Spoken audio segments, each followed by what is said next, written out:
afternoon and welcome to this edition of Border Report Live. My name is Rudy Mideles, your host here in Harlingen, Texas, in the Rio Grande Valley of deep South Texas.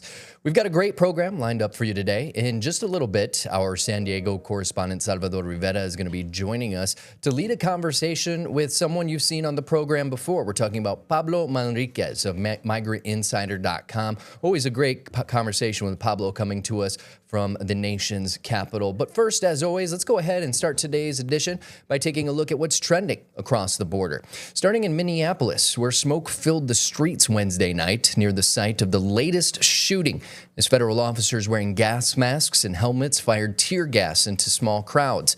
Protesters responded by throwing rocks and shooting fireworks. Take a listen.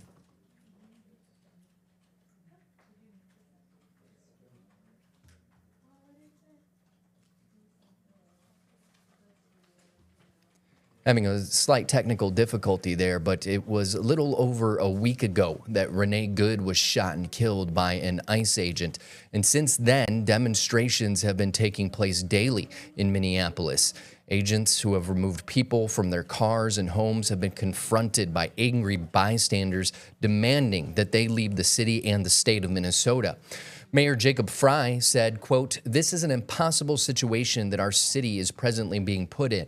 And at the same time, we are trying to find a way forward to keep people safe, to protect our neighbors, to maintain order." Frey said the federal force, 5 times the size of the city's 600-officer police force, has, quote-unquote, invaded Minneapolis, and that residents are scared and that they are angry. Meanwhile, President Donald Trump has threatened to invoke the Insurrection Act and deploy troops to quell persistent protests against immigration and custom enforcement officers in the city of Minneapolis. He made that threat this morning. Now, Trump has repeatedly threatened to invoke the Insurrection Act, a rarely used federal law that would allow him to deploy the U.S. military or federalize the National Guard for domestic law enforcement purposes. And that's coming over the objections of not just the Governor Tim Walz of Minnesota, but several state governors across the country.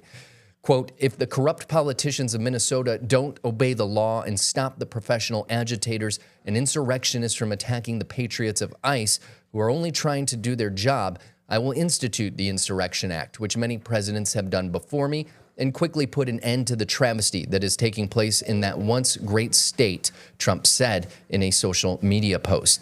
Now, the last time a president used the Insurrection Act was in 1992 during the riots in Los Angeles following the Rodney King verdict. In that instance, local authorities asked President George H.W. Bush for that assistance. Again, local authorities asked the president for that assistance. Turning now to the number of detentions, the number of detained immigrants has increased by 75% to over 65,000 in the year that Trump has been in office for a second term. And detentions are the focus of his second term so far, aside from the growing foreign policy priorities that we've seen him take, not just in Venezuela in recent weeks, but also looking to annex Greenland, a country or an autonomous zone that currently belongs to the country of Denmark, one of our NATO allies. Now, that is according to a report out this week by the American Immigration Council. It says the Trump administration wants nearly 108,000 beds available by the end of this month, just a couple weeks from now. Funds for ICE detentions have increased from $3.4 billion in June to $45 billion through fiscal year 2029. There's also been an increase in immigrants arrested who have no criminal backgrounds. You can find a link to that report right now at borderreport.com. So that is a look at what's happening across the border right now. But stay with us, because when we come back after a very quick break, we're going to bring in our San Diego correspondent Salvador Rivera along with our guest for today's program from MigrantInsider.com, Pablo Manriquez. So stay with us. Border Report Live is back in 2 minutes.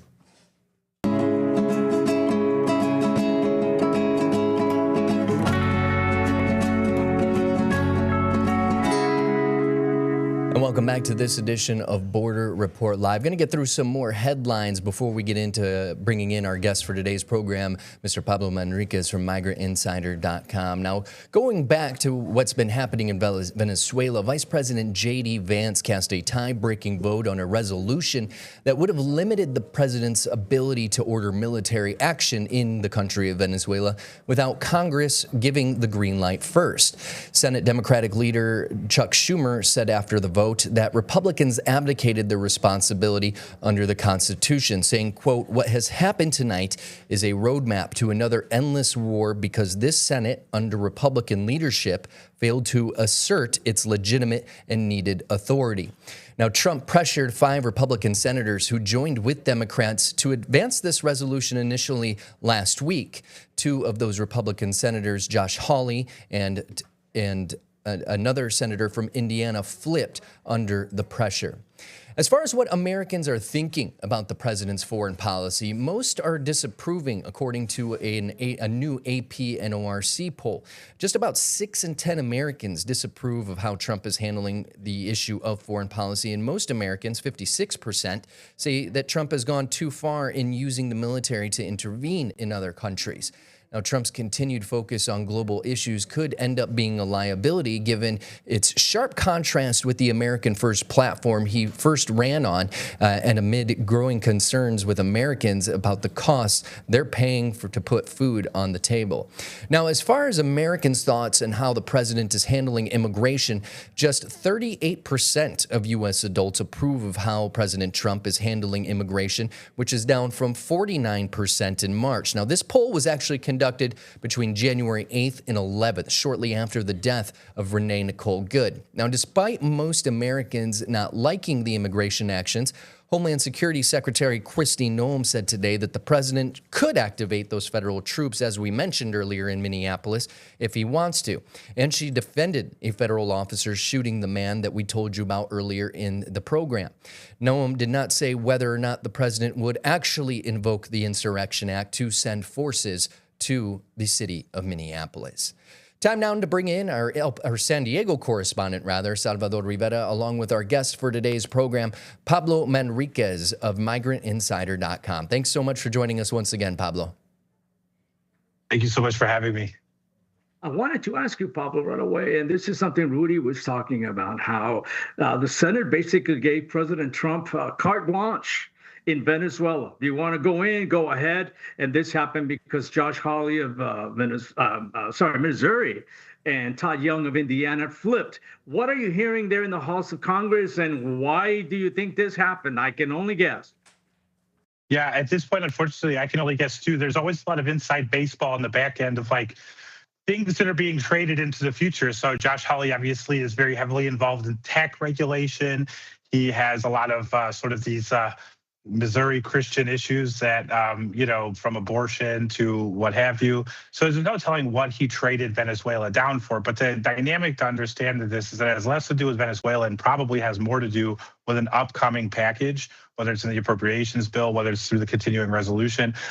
The most interesting thing right now that's happening is that the government is going to shut down again soon. So maybe it's something there. But unfortunately, we can only speculate that 2 things, right? 1, that Josh Hawley couldn't care less about the people of Venezuela. 2, that John Thune doesn't have the courage to stand up to Donald Trump the way Mitch McConnell did. Of course, Mitch is the big reason why we have Donald Trump right now is because Mitch McConnell, in his moments when he could have made it so that Donald Trump goes away forever, did not vote to convict Donald Trump for impeachment. He voted to acquit. So what we have here is a cowardly set of Republican lawmakers who, are going to do whatever it's not just that they are going to abide by whatever Trump wants. It's that they're going to abide by whatever Trump wants to get what they want down the road. I really don't think it's the case that Josh Hawley could care less about the War Powers Resolution or the people of Venezuela. I think that he was trading up down the road. And he does this a lot. He chickens out a lot. He often says that he's going to oppose something and then votes for it later once he gets a deal. And this is sort of par for the course in Congress. And to be clear, to be frank, this has been par for the course in Congress since there's been a Congress. This is something that has happened for well over 200 years. And it happens when Democrats are in power and it happens when Republicans are in power.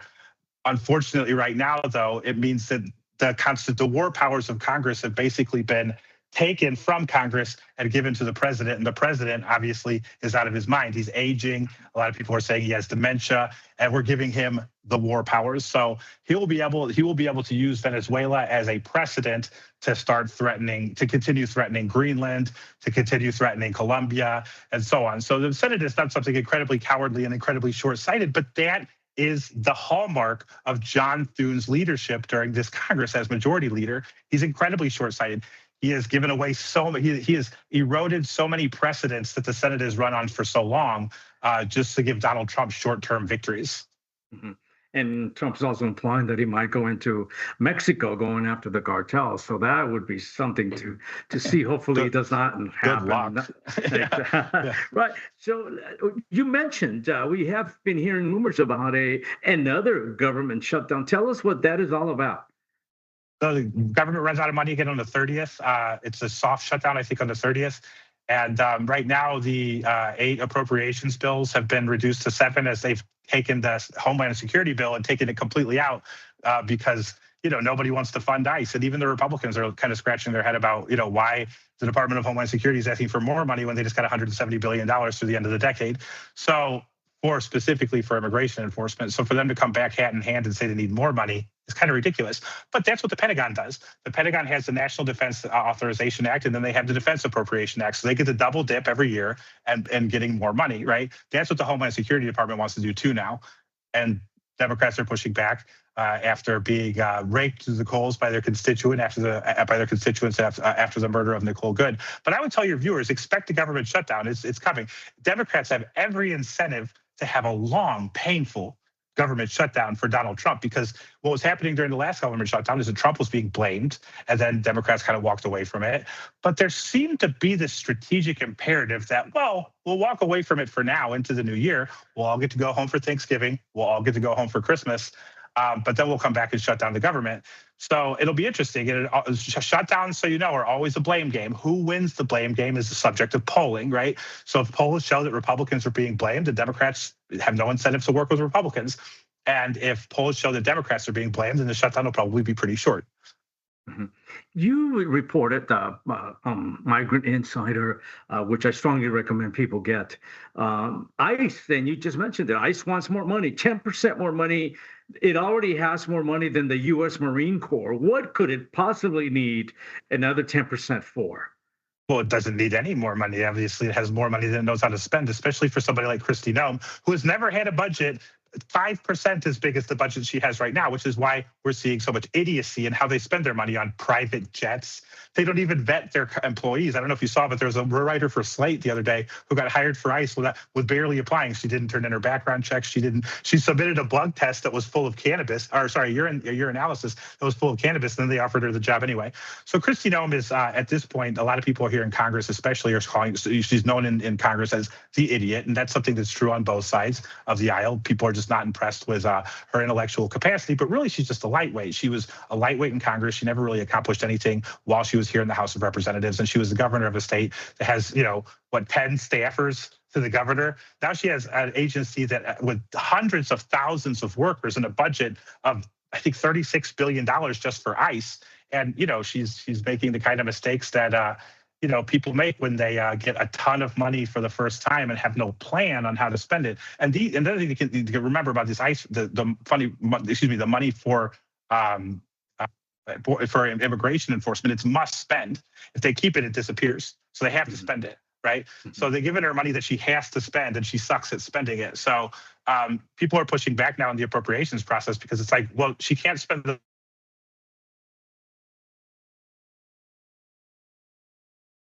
And we temporarily lost Pablo there. He was discussing ICE and his quest for more money for its projects and what it's doing, its work. She was talking about Kristi Noem not being able to spend the money wisely that she already has on her bank account for ICE. Yeah, well, we try Homeland Security. Yeah, well, we try to see if we can get Pablo back online here with us. Mm-hmm. It's interesting that he mentioned the way she spends this money while asking for more money, because this was actually one of the things that was was included in the articles of impeachment that were filed against Secretary Noem yesterday by some House Democrats. Some more than, I think, 70 House Democrats signed on to introducing those articles. But specifically what was mentioned, and I found very interesting, was the mention of Secretary Noem allegedly steering contracts to a friend of hers and spending $200 million on an advertising campaign, on a recruiting campaign for some of these ICE agents, which, as we just heard Pablo mention, and this is something that I read about actually this morning, that journalist who is actually, interestingly enough, if you Google her name, she pops up on these conservative websites under one of these websites, for example, called Antifa Watch. So it just kind of goes to show that they're not only, pushing a quick recruitment of these individuals, but they're in a quick training session for these individuals, but they're maybe not taking their time through these background checks. Kind of going back to what he was saying on that, she calls herself kind of an activist journalist, and I wish I had the name in front of me right now. I don't have that, and I'll try to get that if we get Pablo back while you guys are talking so we can bring it up later. But one of the things that she had mentioned was that the questionnaire for her background check. So for those of you at home that don't know, and I'll use the military and Department of Defense, for example, if you are convicted of domestic violence, that means that you cannot legally, under federal law, carry a weapon. And in the military, if you're convicted beforehand, you're not allowed to join any of the branches. And if it happens while you're in, typically it's a fast track to, saying goodbye to your military career because you're no longer effective as someone who can't carry a weapon in the DOD, working for the Department of Defense or in the profession of arms as a whole. And what she had mentioned at one point was that during her background check, that was one of the questions. She never did her background check.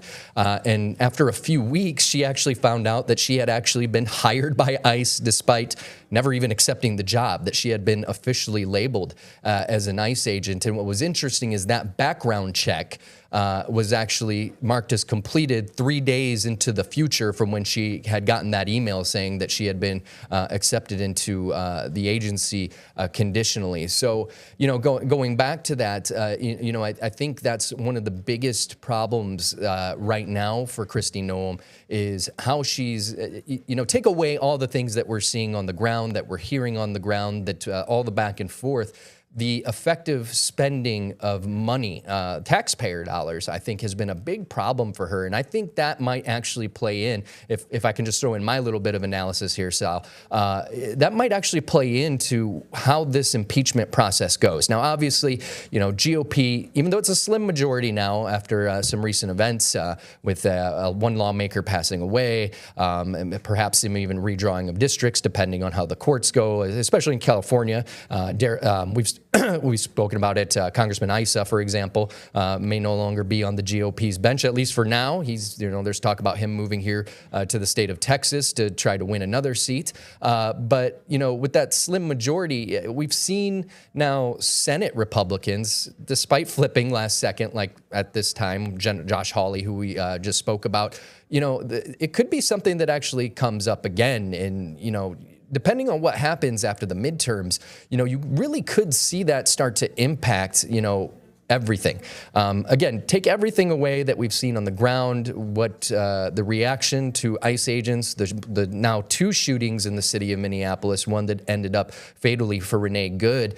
I think it always comes back to money when we see these things happen, when it always comes back to the fraud, the waste, and the abuse. And if these are allegations that House Democrats have introduced into with the introduction of the articles of impeachment, I think we could start to see that actually take a bigger role come January of next year if the Democrats do win the House back and potentially even the Senate, as some people are talking about now, which is something that we always hear about the blue wave, but it's been so just talk for a very, very, very long time. So, You know, Salvador, you've been kind of tracking a lot of all of this going on, going back to, you know, some other things that we've talked about in the past, just the way people are being handled by these individuals being hired by ICE, for example, the arrest of, and we spoke to a gentleman from your area of responsibility out there in San Diego whose wife was detained,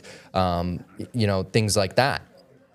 She was simply went to try to follow up on her citizenship request for resident status before obtaining citizenship, and she was nabbed right there. Fortunately, she was released, but we've been discussing Noem, Kristi Noem, Secretary of Homeland Security, the way she spends money. And you go to an airport, you see a video of her. You log on your computer, there's a video of her. Television during major sport events where we know it costs hundreds and hundreds of thousands of dollars to advertise for 30 seconds. She pops up on your screen. And being in television, Rudy, you know that these productions cost a ton of money. You have directors, the photographers, the sound people. They get paid by the day, and they get paid thousands of dollars for all these production costs. So she's spending hundreds, if not millions of dollars in these videos that really have no need, or there's no need for them. And then we were also talking about people who are signing up to be ICE agents. We are hearing about this, and this is not confirmed, that Enrique Tarrio, the leader of the Proud Boys, who was convicted for his role in the January 6th insurrection, got 22 years in prison, obviously got pardoned by President Trump. He is said to be now an ICE agent working somewhere in Oregon. So people who are getting jobs with ICE have very questionable backgrounds. Not all of them, some are perhaps very qualified to do so, but there are a lot of people, a lot of agents who are getting jobs simply for signing up. And this journalist who basically lied in her application, made up a lot of facts, purposely tried to get rejected, and then got hired in spite of all of her efforts not to get hired. That raises a lot of questions, raises a lot of flags, and hopefully this is not happening. Hopefully it's not the norm, but it certainly appears to be taking place, which is scary. Yeah, and I think it's very important to note, too, that, for example, the Jonathan Ross, who's the ICE agent accused of shooting and killing Renee Good last week, you know, that's someone who's had military training. He was a Afghanistan war veteran. So it's someone who has a background. You know, shortly after that, if you do the math, he ended up leaving to go work for the Department of Homeland Security. I believe he was a Border Patrol agent before making his way to ICE. But it also goes to show that people who have prior training and previous experience like this, you know, I'm not trying to cast judgment or, you know, lay anything. But at the end of the day, even if it was an accident or it was the result of, you know, PTSD or whatever, it just kind of goes to show that people with the correct experience, you know, can end up being an issue for the agency. Right. So, and we're hearing too that Rudy, sorry, but we're also hearing that the training, which used to be a little more than 3 months, has been cut down to 47 days. Yeah. And the number 47, of course, applies to the 47th president of the United States. So perhaps there's an irony there, or it's not a coincidence. But a lot of these people who are going through the training, we're being told, are not passing the physical part of it, the physical training part of it, the education component. They're failing, but in spite of all that, they are still being given badges and put out on the streets. So that is also very troubling, that people who are not qualified, who certainly don't have the mettle to be part of this agency, they are getting the jobs in spite of all that. Yeah. All right. Well, thank you so much, Salvador. We appreciate you being here today. And of course, thank you to Pablo Manriquez. We wish we could have had you for the full amount of time because it's always a great conversation with Pablo. But Pablo Manriquez of MigrantInsider.com, we appreciate you joining us today, too. So stay with us. We got a couple more headlines when we come back from the break. Border Report Live is back in 2 minutes.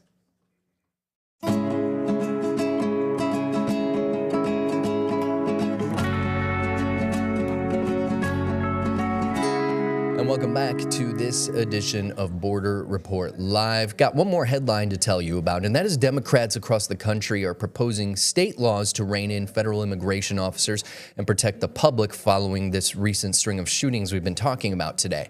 Now, many of the measures have been proposed in some form for years in Democratic-led states, but their momentum is growing now as legislatures return to work amid President Trump's national immigration crackdown. Republicans are pushing back, blaming protesters for impeding enforcement of immigration laws. In New York and Oregon, Democrats plan to introduce a bill to allow residents to sue federal agents for violating their Fourth Amendment rights against unlawful search and seizure. In New Jersey, the legislature passed 3 bills this week that immigrant rights groups have long pushed for. And in California, we've talked about this before, lawmakers are proposing to ban local and state law enforcement from taking second jobs with the Department of Homeland Security and making it a violation of state law when ICE officers, make indiscriminate arrests around court appearances. There are other measures, of course, pending, and we'll let you know about the biggest ones as they make their way to the wires.